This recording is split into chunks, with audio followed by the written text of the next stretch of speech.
Good afternoon. My name is Ben Rhodes. I'm the Senior Vice President with CAMS. Thank you for joining. Tonight, we're going to be talking about insurance and a cautionary tale. The set it and forget it.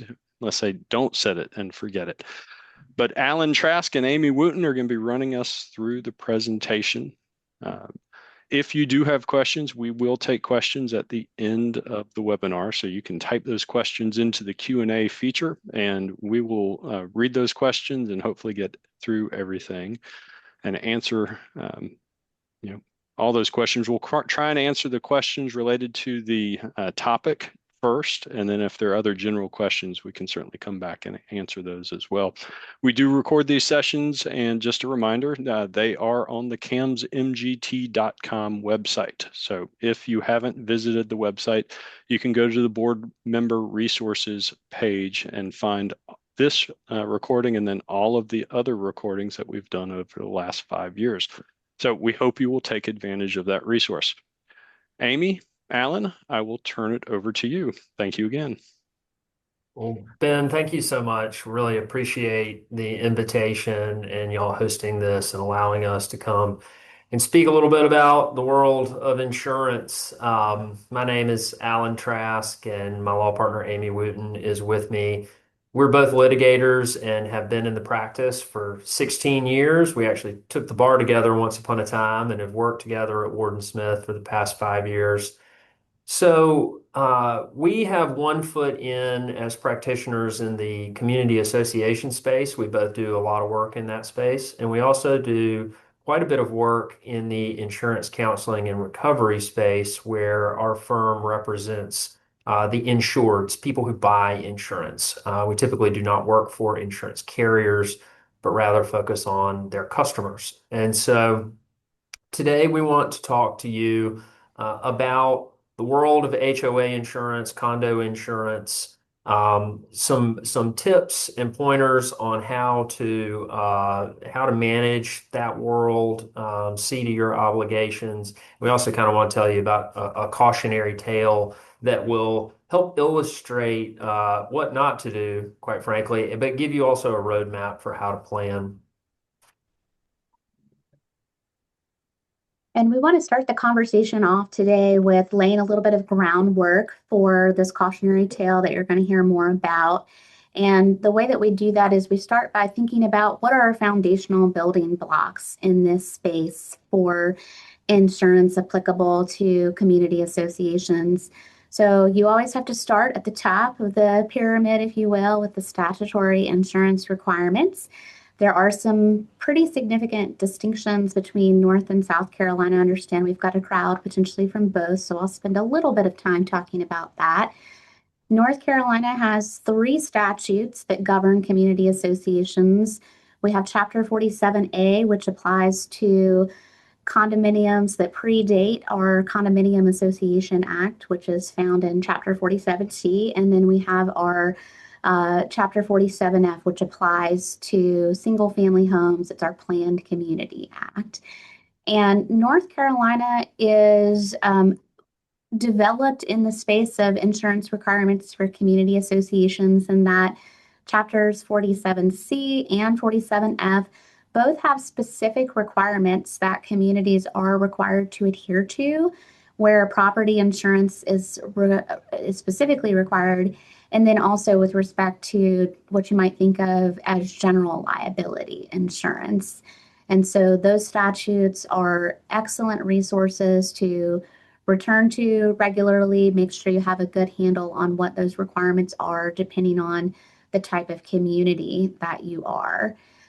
North Carolina has some nuance and caveats on the requirement that insurance be had that can actually take the requirement and turn it into something else.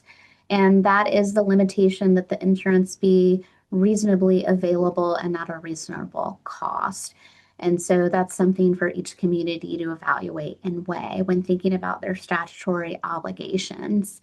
South Carolina is a little less developed in this space, particularly for single-family home associations. The state does not actually mandate any minimum requirements for insurance for those communities. And for the Horizontal Property Act, which you think of more for multifamily, arena, condos, apartments, that chapter does have some requirements for property insurance, but it is not very detailed. And so there is not a great deal of guidance in that particular statute, but it does have some information that you need to take into account when considering what your insurance obligations are from a state law standpoint. We always have to, in this space with community associations clients, once we get through the statutory paradigm, think about what the governing documents require, where insurance is required. Many communities, understandably, want to ensure that they have the best risk management tools in place that they can. And some of the more modern documents in particular take great care to map out what insurance is going to be obtained for that community, often above and beyond, or at least on par with what the state statutes may require. And so it's just important to always go back to the starting point of, legally speaking, what had to be in place. And that comes into context not just when you have a loss, but when a loss goes wrong. And we'll hear a little bit more about that this afternoon. So again, very important to align the insurance strategy that a community may have with its legal obligations, as well as thinking about that in the bigger picture of risk management where insurance is concerned. So we had it in the title slide, set it and forget it. That unfortunately is a common reality for clients in this space, and pretty much a common reality for us in our personal lives as people day to day. We can be very inclined to, well, I have insurance, I don't really need to think about it again.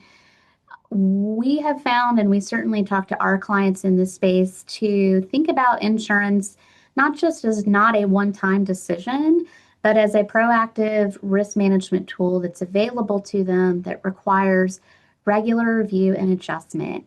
And that is critical because community associations are dynamic.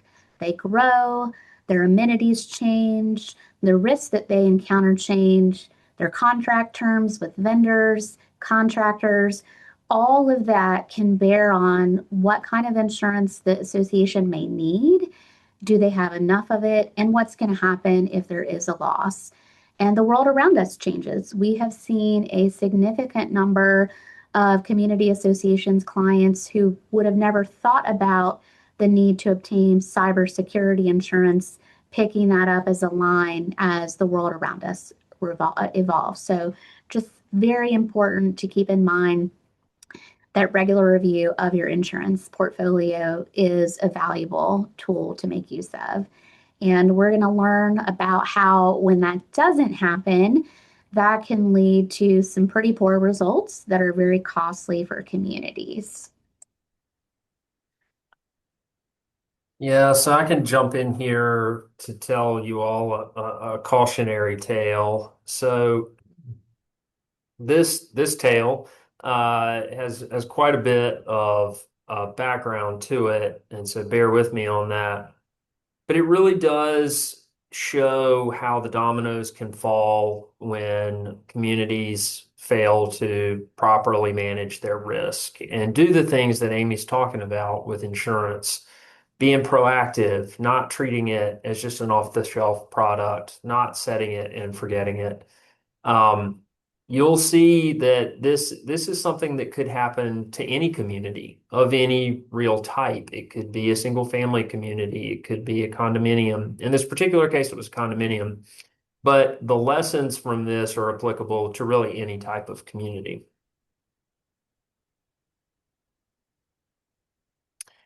So this situation occurred with a condominium on the coast. It was comprised of several buildings. I want to say somewhere between 10 and 15 buildings in total. Unfortunately, and fairly tragically, one of the buildings was set on fire by an arsonist who was later apprehended a couple of hours away, unfortunately suffered from some mental health problems. One of the buildings caught on fire. That fire spread to a few more of the buildings. Those buildings were total losses. complete losses. But importantly, all of the buildings weren't lost. It was just this portion of the buildings. The building code, which had been updated many, many times for this municipality since these buildings were built, did not really allow for an identical rebuild. Moreover, the board had not procured the sufficient coverage or had not procured sufficient coverage to rebuild the buildings. And I'm going to talk a little bit about that. Amy mentioned early on that there are statutory requirements for how much insurance you get, but there are also requirements in your governing documents for how much insurance you're supposed to have. This board did not follow the governing documents, did not have enough insurance, and we'll get into the specifics of why. But to give you a feel for how the dominoes started to fall here, upon realizing that there was not enough money to rebuild the buildings, and upon realizing that the buildings could not be identically rebuilt, the board's only option was to put out a special assessment to the members in order to raise the delta of the money that they needed. The members refused that and voted it down. The members then proceeded to sue the board members for failure to procure the insurance. That then caused the board members to file claims with their D&O insurance, their directors and officers liability policy, which stepped in to represent them, only to realize that the community association manager had played a part in an active part in getting the insurance that they had and kind of glossing over the requirements to get enough insurance. So the directors and officers insurance company sued the manager and brought them into the case. And this was not a decision that the board of directors made or wanted to make, but it's something that happened because there was so much money at issue and the insurance company had that option. So at the end of the day, everyone is in litigation over this thing. It was, for lack of a better way to say it, a complete mess. And so there are a few things, sort of kind of cardinal sins here that led to this outcome. And we're going to go through those and talk about sort of exactly how they factor into this. But suffice it to say, no one saw this coming in this community. And when the dominoes started to fall, everyone was caught completely off guard. All the decision makers were caught completely off guard, to include all of the board members and to include the community association management company. So it's a good cautionary tale. And Amy, if you don't mind kicking me to the next slide, I'll tell you about some of the sins that led to it, and also dive in a little bit more to how the coverage sort of got strained. I sure will. I do want to just add a quick note for context and consideration. So it certainly was not expected that the community would experience an arson event. But once that happened, it was expected that they would tender a claim to their commercial property carrier for coverage. That's never a fun process, going through the claims handling on a property loss. If anybody has done that, you know it is a less than pleasant experience. But one of the things that this board would not have expected or anticipated at the time was that kicking off that property insurance claim would lead eventually to another insurance claim that they would have to respond to and be in a defensive posture with the tendering of that D&O coverage. And had the community invested a little bit more time and attention on the front end to ensuring they had the right insurance product in terms of amounts and values and scopes of coverage, that D&O claim was entirely preventable. And it just gets back to the critical nature of insurance and the way that it plays out in our communities, but also the importance of revisiting it. So. Yeah, and with regard to the D&O coverage, Amy raises a really good point that I kind of moved past. These board members were sued in their individual capacity. Their individual assets were at risk here for their actions as members of the board. And so for those of y'all who are members of the board, just remember that your fiduciary duties to the company that is the community association, a breach of those duties can result in individual liability in certain situations. And so you just want to be really, really careful about that. So the main problem here was that the governing documents required that the buildings be insured, the common areas and the buildings be insured to 100% of their replacement value. And in a world where values are changing all the time, especially on the coast, but all over the place, values are changing like crazy, and in at a pace that it's hard to keep up with, and at a time where construction costs, rebuilding costs, restoration costs are all increasing rapidly. And this was many years ago when that was even more true. What this community was not doing was getting annual information about where their values stood.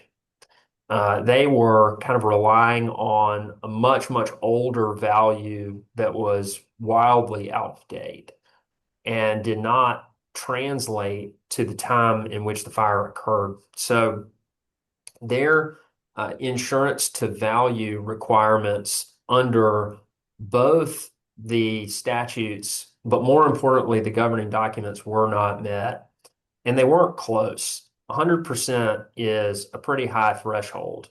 And so what this community should have done in a perfect world is, one, amend away that requirement and go with the statutory requirement, at least in North Carolina, of 80%. Or two, they should have had annual appraisals and assessments to determine that value, then taken that information to the carrier and had the carrier update the policy. And maybe that would have resulted in a higher premium, maybe not. But just going through that exercise was sort of what they needed to do in order to meet their obligations under the governing documents. Co-insurance is a requirement that an insurance company will have in their policies that requires you to insure up to a certain amount of the value of whatever it is you're insuring. And the theory here is that they don't want policyholders to undersell the value of their property in an attempt to get lower premiums. They want to go ahead, they want to force people like, you need to buy enough insurance to actually take care of your property, and the values have to be correct for that. And if they find out that the values are not correct, then co-insurance penalties can apply, and those can be a real surprise for folks. And so making sure that you have a handle on the value of the property you are insuring is critical. Not only at the time that you purchase the insurance, but also along the way as time goes by and things evolve. Amy has dealt with, in particular, has dealt with a ton of co-insurance disputes, and they are very difficult to deal with when they come along because arguments about the value of property can get pretty tricky pretty fast. And so that is most definitely something you want to be out in front of. I will also tell you that it's important to realize that while insurance companies are critical risk mitigation partners, they are not your fiduciaries. They are an arm's length contracting company. And so that is just like if you paid money to a company to buy widgets. And so they are selling protection, but it is not necessarily their job to tend to all of these things that we're talking about. You can't go into this process thinking that the insurance broker or agent or carrier is going to take care of these things, because they're not. That's just not their job. The insurance broker or agent's job is to sell the policy. The carrier's job is to do what they said they were going to do in the policy. Our job and your job is to be on the other side of that policy, tending to all the obligations that are in it, and also tending to whatever obligations the law or the governing documents lay down. Amy, you got anything on coinsurance before I skip on to the last two? Yeah, yeah, real quickly on that. So the coinsurance problem when it crops up is a real world, real dollar problem for insureds because when that penalty applies, depending on the specifics of the policy, it can drastically mitigate the value you can actually get out of that policy when there is a loss. So, for example, if you had $1 million in coverage and that coinsurance penalty applied, depending on the formula and the math and all that, what was a $1 million limit may now be nothing more than $200,000 or $300,000 that's recoverable because of the way that penalty works and applies. It's very specific to your policy, so you have to look at that. But the takeaway there is you off the top lose the value of that policy at its fullest extent because you no longer can reach that full policy limit. And that's just something to really know and understand. But if you're going through that annual look at what the value of the property is, that's a good fail safe to make sure you're getting the value insured at the level that should enable you to avoid that coinsurance penalty. You have to match up what the insurance percentage is if you have that coinsurance penalty and take what your valuation is and work that together to make sure there's no delta there.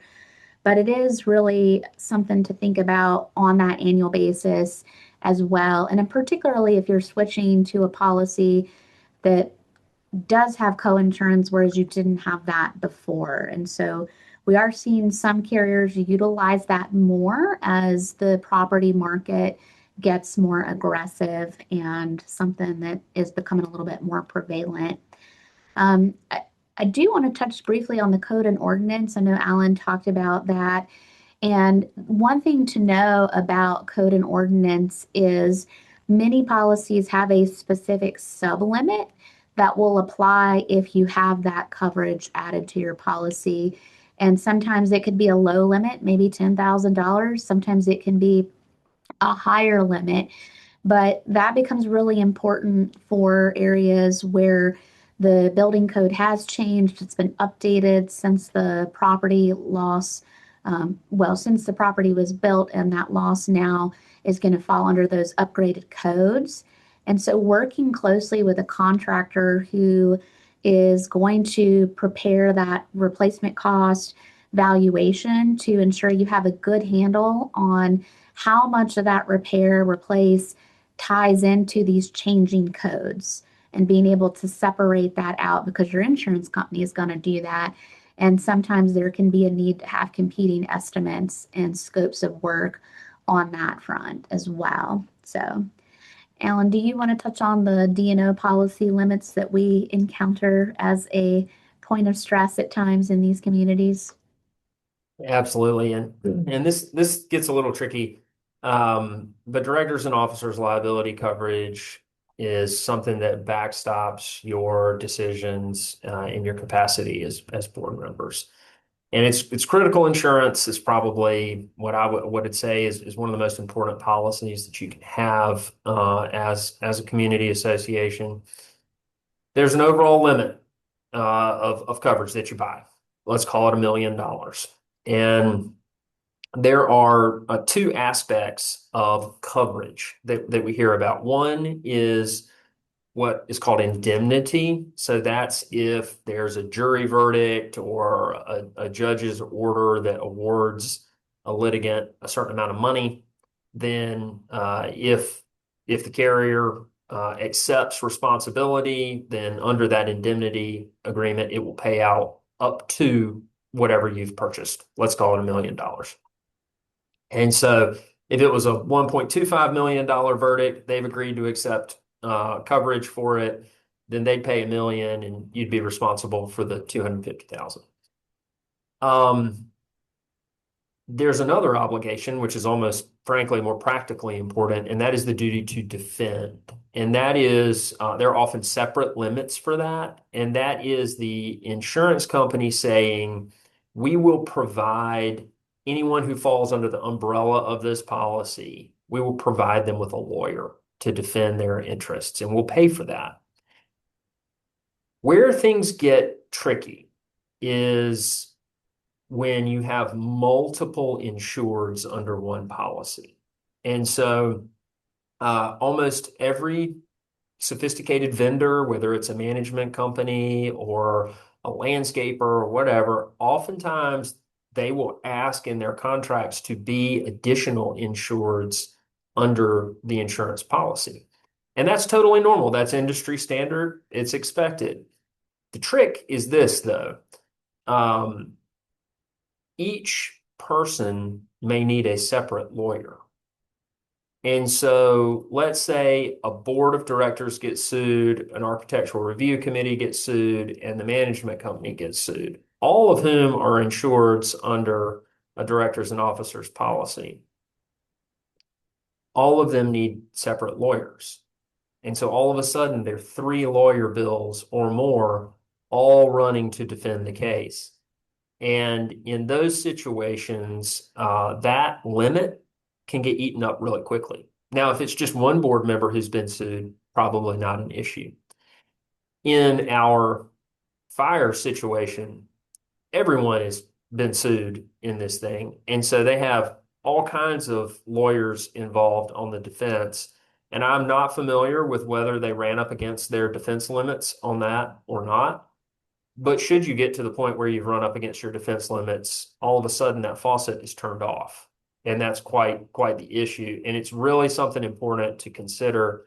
The more folks or groups or entities that are included as potential insureds under that directors and officers policy, the more, or frankly, any insurance policy, but we're focused on this, the more you need to have in terms of your limits to be able to withstand those big multi-party cases.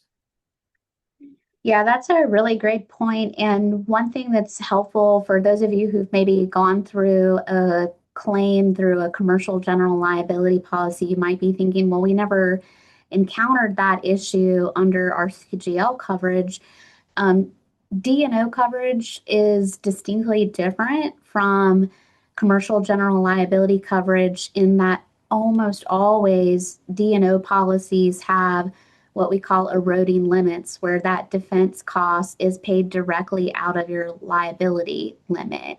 And that's just a distinction between the commercial general liability world, where if you have a claim and the carrier steps in to defend under your CGL policy, typically those attorney bills go to the carrier and they are paid by the carrier, but they're not paid out of your insurance policy. The carrier has a separate pot of money that it utilizes to cover those defense fee costs. In the D&O space, that pot of money is your policy. And so when we talk about how important it is to think about how much insurance you have as your liability limit and how many potential insureds might be on that policy, it really is something that plays out quite frequently when there are multiple people involved in a case. And one thing that we see from time to time is the inclusion in those lawsuits of former board members, because the alleged wrongdoing or breach of fiduciary duty might have happened at a time when those former board members were serving on the board. They roll off, you get a new set of board members, and it's not uncommon for us to see in that context the current serving board members individually named, the association named, and the cast of former board members. And traditionally, the way that D&O policies define insureds, the term insured, those former board members would be covered as insureds, but what might have been a 5-member board getting sued now becomes a 10-member board. So you can start to see how that really adds up quite quickly and eroding those limits. And unfortunately, the reality of litigation these days is the costs rack up exponentially very quickly. it can be very difficult to litigate a case for a small or reasonable sum in the grand scheme of things. It just doesn't take long for you to get into six figures when you're litigating, and particularly where you have a significant number of parties that are involved in the case. One other context where we really have seen this additional insured issue present, and particularly with straining the policy limits, and Alan and I can both speak to this, is where we have communities that have master associations and then sub-associations. And Yes. the master's responsible for procuring insurance for the community. They get that D&O and it covers the sub-associations, it covers the board members of the sub-associations. And we have seen, in particularly in the property context, an example would be hurricane comes through, tears up several condominiums, or maybe some of the common elements in the different portions of the community that are under the different sub-associations. Claims process with the property loss doesn't go well. There's not enough insurance to fix all of the loss. Disgruntled members of the community bring a D&O based lawsuit against the master, the subs, the board members on those various associations. And all of them are under one single D&O policy that maybe has 1 million, maybe has 4 or 5, whatever the number is. It doesn't take long when you're talking about that kind of math to really eclipse the limits on that policy. And all of that coming off the top means your pot of potential money to pay out on a claim that's in that litigation suddenly gets whittled down and very quickly. So and one other quick point on this slide. I know we have been focused on the condominium world because that is the case study that was at issue here. But the importance of getting a proper valuation in the single family home context is just as important, because the single family home communities, whether through their statutes or through their governing documents, traditionally what we see in that space is those communities are going to have insurance needs relative to the common elements. And so if you're a community that has significant amenities, clubhouses, pools, tennis courts, whatever, pickleball, whatever the case may be these days, it's really important to know if you had to replace those common elements as a single family homeowners association, what is the value to replace those common elements? And do you have sufficient insurance to cover that loss? So just want to make sure that we're broadening the scope of examples where we see this come up, and how it's really important, whether you're single family home community, a condominium community. These are issues that really don't discriminate when it comes to the type of property owners association. All right, so we're going to touch a little bit coming out of the case study on what are some proactive risk management tools that communities can focus on in an effort to hopefully avoid some of these types of situations, some of these risks coming up. And particularly, these are all things that can be done in advance. They're all things that, if you put the time and effort into, can make a significant difference in the claims management process, and with making sure that if you do have a claim, you are in the best position you could possibly be heading into that claims process. So one of the things that we talk to our clients about in this space is making sure you have pre-existing partnerships with appraisers who are familiar with your property, having those partnerships lined up and working routinely with those vendors, those appraisers who know your property, can make sure that when you go through the valuation process, they are getting you the most accurate valuation that they can. They know the landscape for you, and you're also then not competing to find available appraisers at a stressed time in the market where folks are rushing out to get those valuations performed. If you can try to think about lining up those folks and working with them as you approach your insurance renewal window so that you are ahead of time, ready to go, have everything scheduled out. That's a really critical piece of the puzzle. We also work with our clients to help them think about pre-vetting mitigation vendors and contractors who can step in and work through a loss with them. We have seen, particularly for our coastal clients or our clients who are prone to other natural disasters, whether that's tornadoes, flooding events, certainly with hurricanes, named storms. When those events happen and on a wide scale, they impact a significant number of community associations all at the same time. And the reality is, there's only so many vendors and contractors to go around. And in our state, in North Carolina, and I'm sure this has been the case down in South Carolina as well, what we see in those times of stress is contractors fly in from other states to do the work. And the local or contractors that maybe you've worked with on a more routine basis, they're already gobbled up. They're not available. But if you have a pre-existing, hey, I've got you sort of on retainer by analogy, contract in place, then where you might have been 50 on the wait list line, now you're up at the top. And so we work with our clients to think about what are the relationships that you have? How do you leverage them now before you have a loss to make sure when you pick up the phone and call that contractor that you want to work with and that you're comfortable with, you're going to get a response. We also want to make sure in this space that you're working with contractors who understand how insurance works.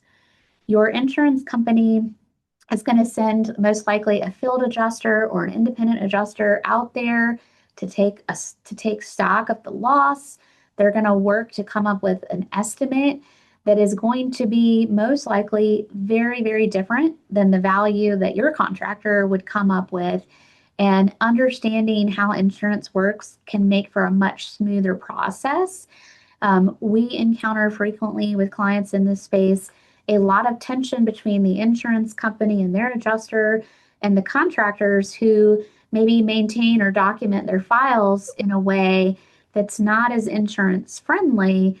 And the insurance company uses that to slow down the claim, to use the contractor as a reason to not pay the claim, or to put the insured in a little bit of a monkey in the middle type situation where they're arguing back and forth and the insured is stuck in limbo between those two parties and their disputes over how the claims handling process should work.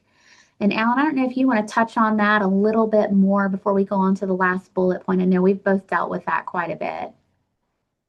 Yeah, it's a great point, and it comes as something of a surprise. I mean, frankly, the whole temperature of insurance claim adjustment kind of surprises everybody because folks tend to think that it's simpler and more straightforward and that there's less wiggle room than there is. But remember, it is in the insurance carrier's financial interest, in the interest of that company's shareholders to, if we want to frame this positively, most accurately value that claim. But that value might be very different than the real world value. And Amy and I have been in the trenches dealing with this approach of, well, you've got this storm chasing contractor that is grouping expenses together for all the other people that they're working for, in the wake of this storm or this event. And because of that, you know what? We want to audit them. We want to know exactly how much that hammer cost and all of these sorts of things. And all of a sudden, the claim grinds to a halt where people don't have access to their units and everything ends up in court. It's no good. And so sophisticated vendor selection is a proactive way to get ahead of that. And there's really no downside to it. The worst case scenario is that you get a good contractor who knows how to handle insurance companies And alongside your other proactive steps, the insurance claim is well adjusted and you get the property restored and you move on down the line. That's the worst case scenario. So it's something that we've come to really appreciate those vendors that do things in a way that facilitates the correct sort of business-like adjustment of the claim instead of those vendors who are trying to maximize their profit in the wake of a large event. Absolutely. And one of the things we don't have on here, but sometimes can be really helpful, and we have seen it prove fruitful for associations in the right case with the right party, is to think about whether a public adjuster would be helpful. That's not necessarily as much of a proactive risk management piece, although it could be. But we have had several clients who, with very large claims, needed some assistance before we got involved, and they had looped in a public adjuster, a reputable public adjuster, well versed in the insurance industry. And that public adjuster was able, with the expertise that they bring to the process, to take what was valued by an insurance company at a very low amount and substantially increase the view of that claim from the carrier's perspective. So that's another player in this process that we see a decent amount. They do require some good vetting and making sure you understand the terms of those contracts, as most public adjusters are paid on a contingency fee basis. And so they're going to take off the top of your insurance proceeds whatever their contractual percentages. We typically see somewhere in the 10 to 15%. And so if you're having to take 10 to 15% off your proceeds, you want to make sure or feel reasonably comfortable that getting that public adjuster involved is going to increase the value of the claim from how the carrier is valuing it above that percentage of risk that you're taking on with that public adjuster. So just another player for us to mention for consideration. And we touched on before the way that D&O policies work, the mechanics from an eroding defense and liability limit standpoint. And that brings us to this last point, which is you want to proactively think about how many potential insureds may be on your D&O policy at any given time. And as that number fluctuates over time, do you have limits that you're reasonably comfortable with when you think about the potential risk that your community may face and how that might play into a D&O claim that could be presented against the community, against its board members, the ARC, whatever the case may be there. So something to think about as you go through the renewal process each year with your insurance portfolio.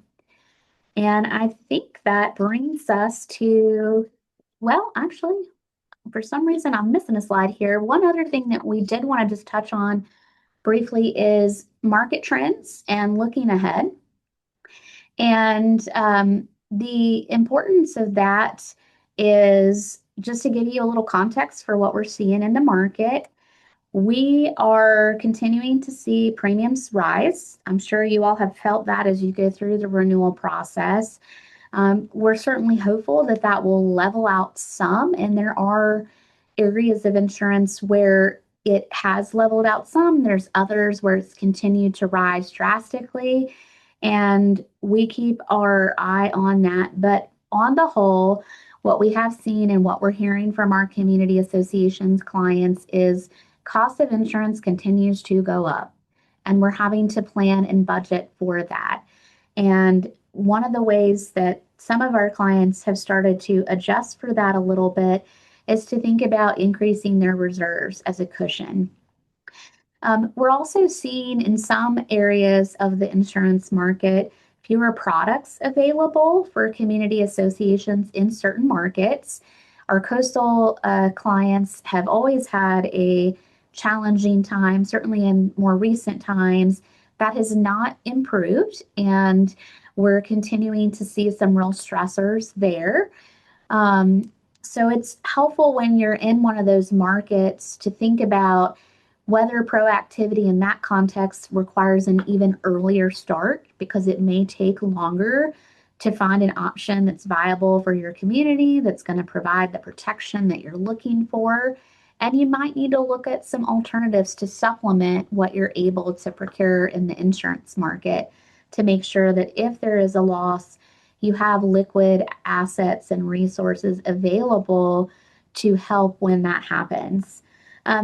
The upside is we have started to see a few smaller and mid-market carriers enter some of those more risky markets.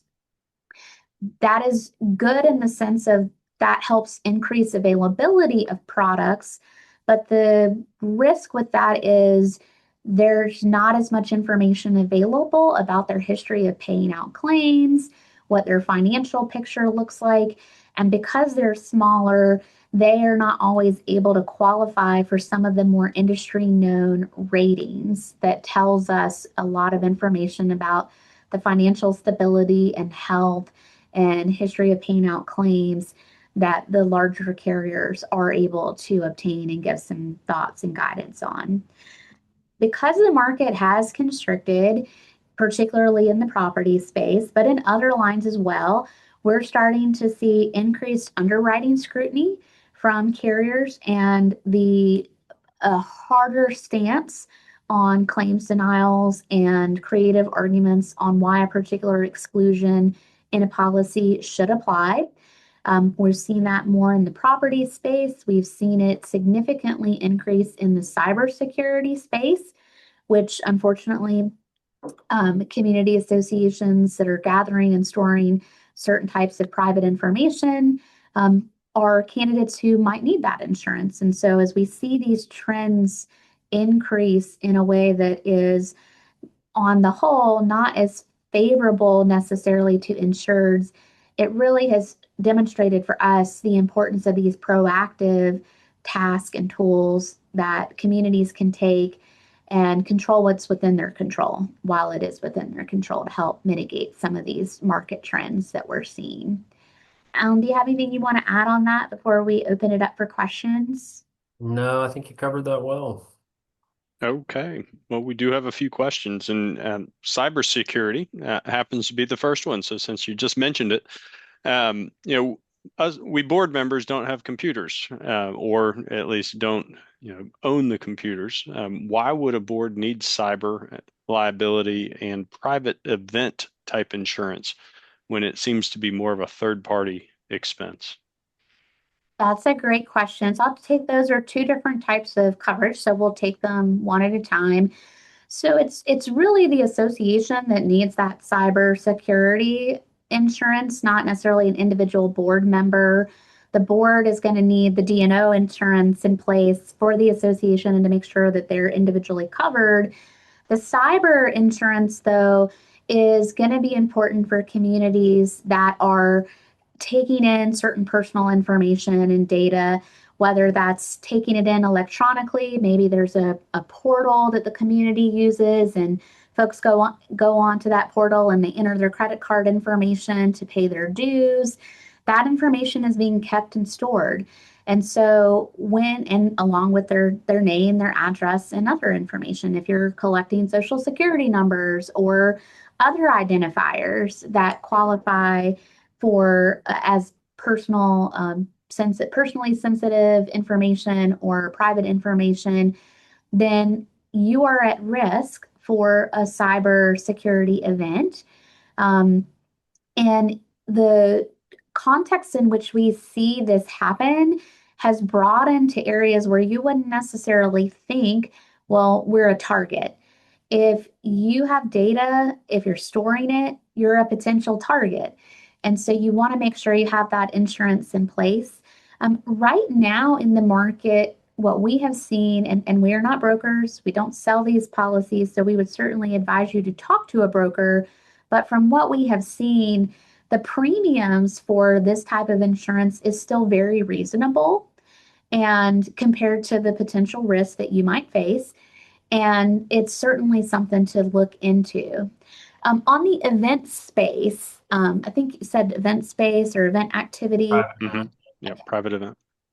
So for private event insurance, that is insurance that can be really crucial for communities that are hosting private events. So let's say, for example, you're a large community with substantial common elements, and you're hosting a wedding in the clubhouse, for example, and there's going to be alcohol served, or you're going to have a lot of different people coming in and to the property that maybe are not members of the community.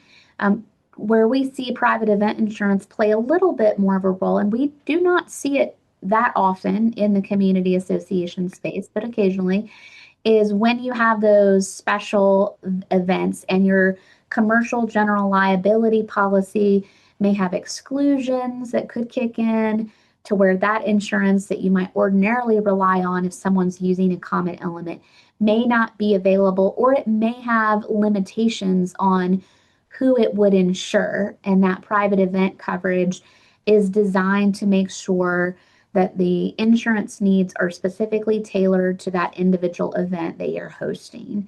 So I hope that helps. Certainly happy if there's a follow-up on it. And Alan may have some thoughts. Well, in listening to the way that that question was framed, why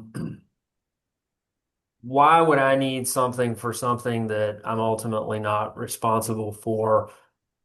Thinking, well, why wouldn't an injury that happened at that private event, why wouldn't that be the responsibility of the host of the event? Something like that. I would encourage everybody to think less about the merits of responsibility and more about the process, the American process of determining those merits. So in a situation where someone is injured, everybody is getting sued. The property owner, the event host, the person who maintains the roads, everybody's going to get sued, and everyone is going to have a lawyer to defend them in that suit. Now, maybe some people get out of the suit early, some people get out of the suit late, some people are responsible for the jury verdict, whatever the case may be. Consider the process, because there are two types of risk that you are mitigating by getting an insurance policy. One is the ultimate responsibility for the thing that happens. The other risk that you are mitigating is having to pay a lawyer to get you there.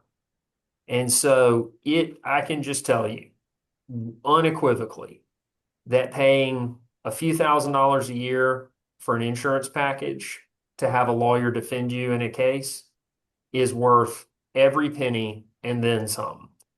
Our retail rates as attorneys have just increased along with every other cost in the market. It is routinely in $50, $60, $70, $100,000 to defend cases like that, and on up if you're in larger markets.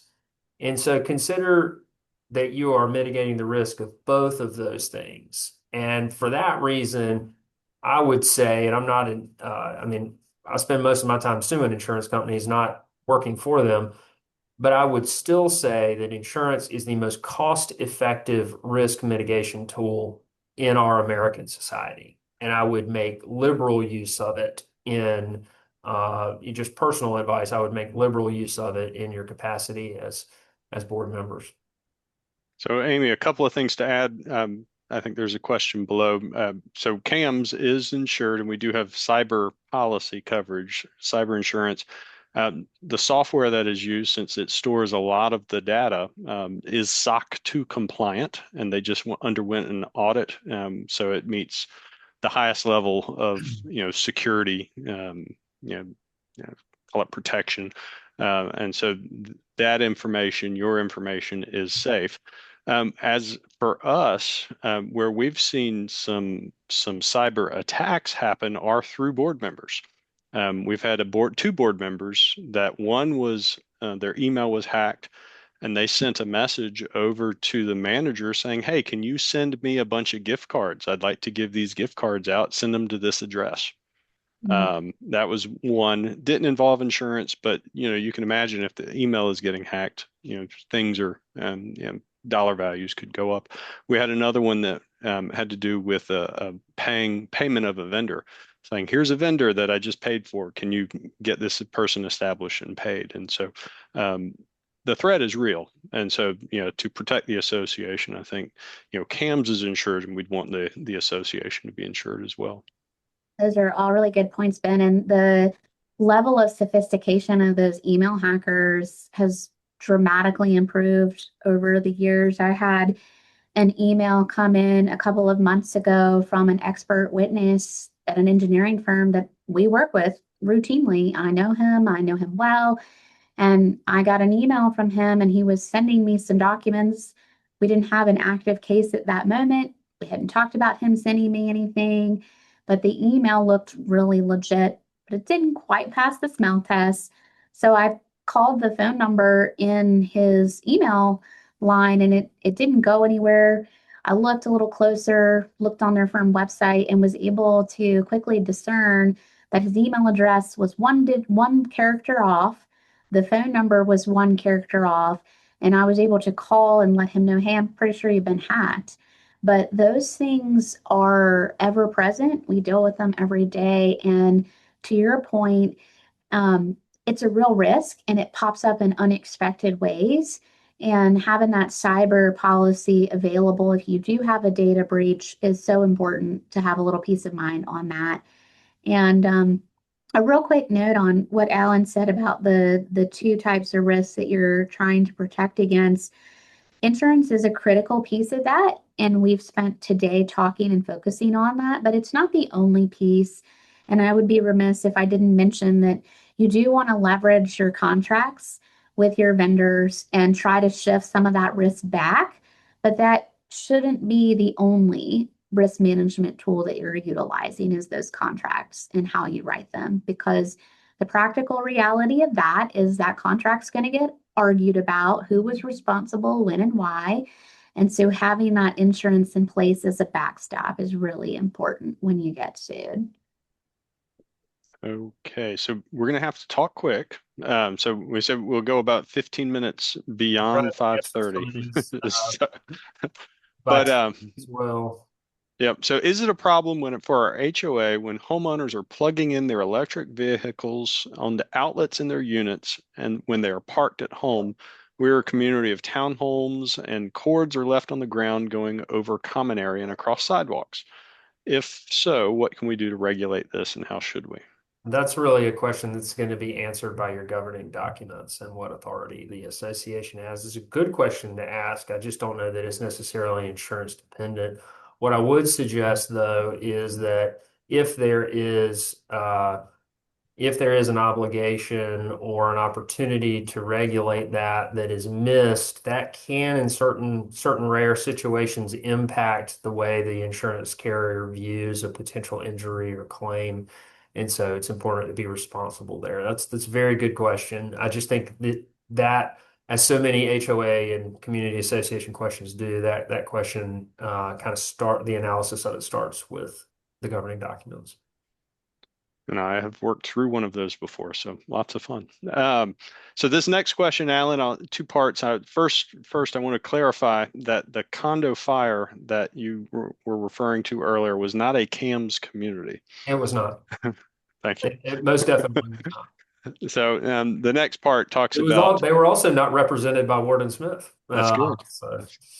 That's good. So In fact, we represented one of the unit owners who broke both of his legs jumping out of his unit to escape the fire.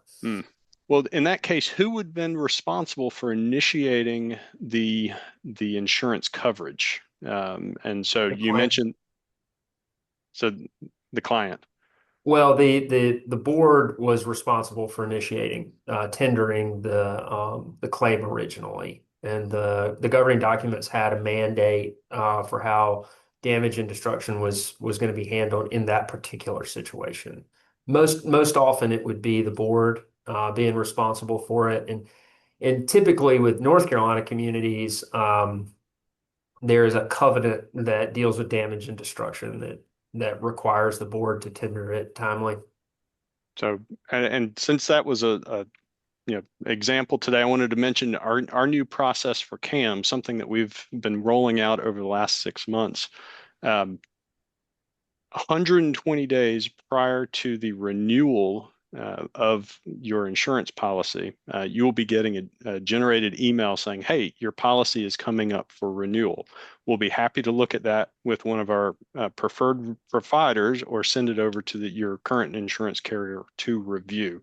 And so we are trying to alert board members that it is coming. No action is absolutely necessary, but we want to give you the opportunity to review it and make an informed decision about it. We can certainly help shop it as well. Great. So next question, what do you do when you discover your carrier has overcharged you by 700%? Ask them for the money back. So, is there a minimum amount in a condo community that should be aware when anticipating a claim? Our 5-year-old community is looking and seeking resolution of a $100,000 water intrusion issue. We have considered filing a claim with our insurance to begin. Is that a bad idea, or should we just eat the cost?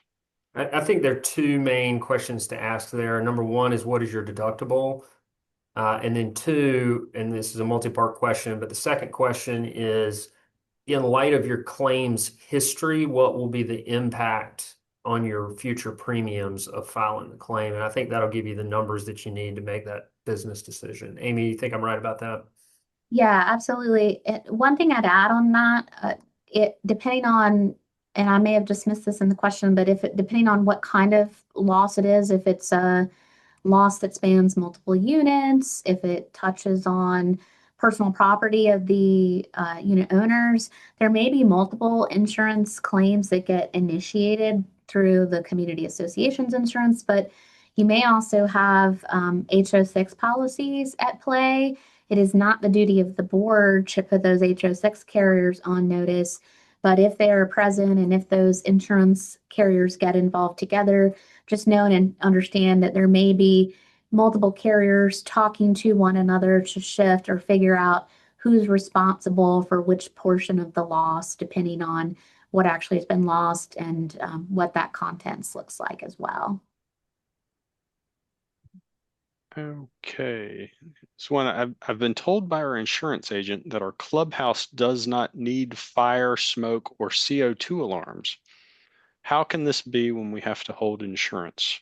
Would these alarms not help mitigate the losses?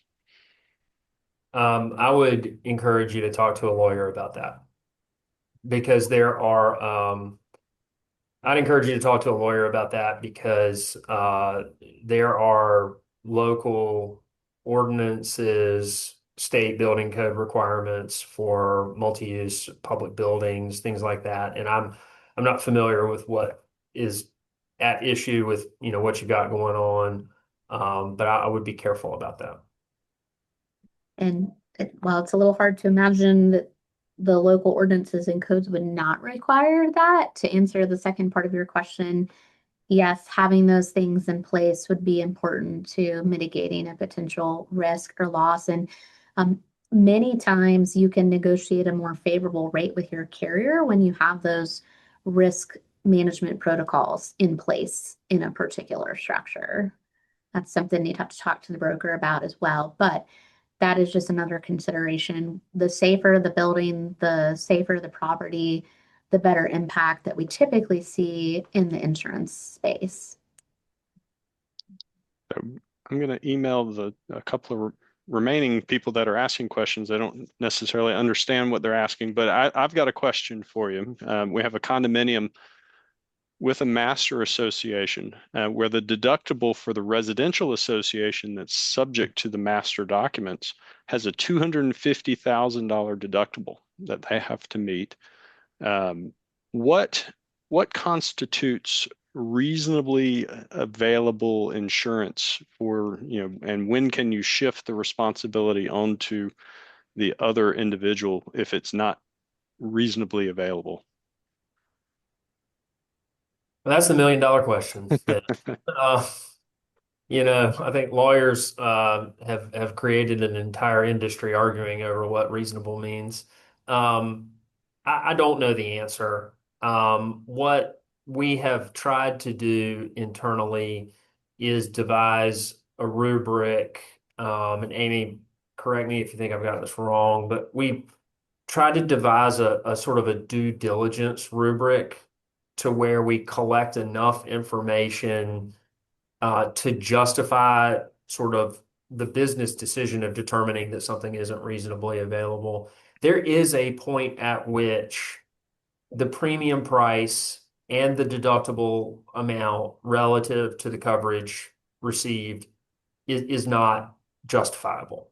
And I do not think that the policy behind those statutes ever anticipated the insurance environment in which we find ourselves today. And frankly, they don't deal with things like being part of a captive, which we can talk about in another setting, or self-insurance, which is becoming more and more of a thing, especially for sophisticated communities. And so I wish I knew an objective standard to tell you. I don't know that there is one. I do endorse the approach of deep research out there to find all the available options. And that sounds pretty brutal. I can, just off the cuff commentary, a $250,000 deductible is pretty tough. Yeah.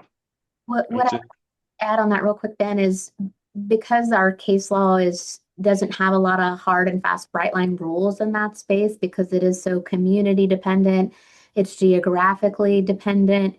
It's hard for our courts to come up with those bright line rules. One of the things that we encourage clients in that space to do is to, when they're making a decision about whether to get or not get a particular product because it's not reasonably available or it's not reasonably cost effective, to document what they're doing and the decisions that they're making so that it's clear that there was an analysis that went into it, not somebody just flippantly deciding, you know what, that's too much. Well, why is that too much? How does it fit into your budget? What does that overall landscape look like for the community? What would you do with those dollars instead? And so that if the board gets challenged on it, they have a reasoned, logical explanation for the conduct that they took. Okay. And I'm going to paraphrase this last question, but if a broker made a mistake to clear out a claim and drive up our loss runs, which resulted in overpayment of a policy, is there a claim against the broker that did that, or is that just failure on the association's part for not getting enough information?